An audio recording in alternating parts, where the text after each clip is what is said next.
Live from the local station, News 4 Jax starts now.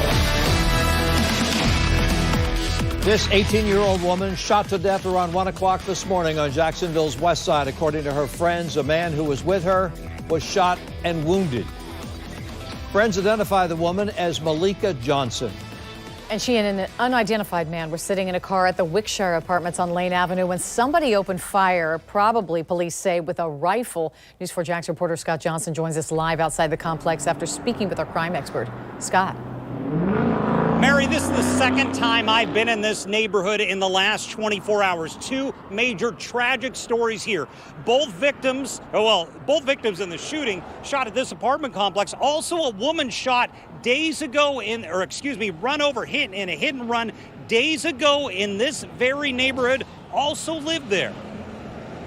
Police flooded into the Wickshire apartment complex. The amount of evidence markers suggests around a couple dozen shots were fired, injuring one person and killing an 18-year-old woman. Friends say her name is Tamika Johnson. Social media has been flooded with friends expressing devastation over Johnson's death in posts like, "I love you, girl. Looking at this just put me in tears," and "Me love you, I'm broken." Johnson is the second woman killed since Saturday in this neighborhood. On Saturday night, 25-year-old Gabby Crutcher was killed in a hit and run right outside the apartment complex. That driver has not been found. In fact, Malika Johnson had just posted on social media outrage over Crutcher's death hours before her own, saying they both lived in the same apartment complex. I met up with News 4 Jax crime and safety expert Ken Jefferson here in the neighborhood. You have back-to-back crimes, two young women killed.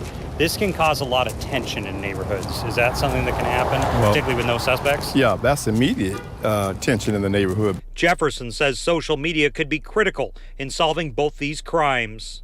The young people can sometimes divulge information, sometimes in code, sometimes direct, putting information out that help them. Do you think it's critical law enforcement be monitoring social media? Yeah, law enforcement is going to be monitoring social media. That's part of what they do.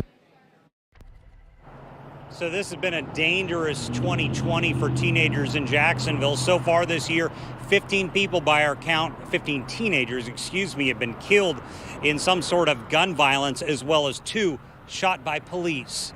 We're live on the west side. Scott Johnson, Channel 4, the local station.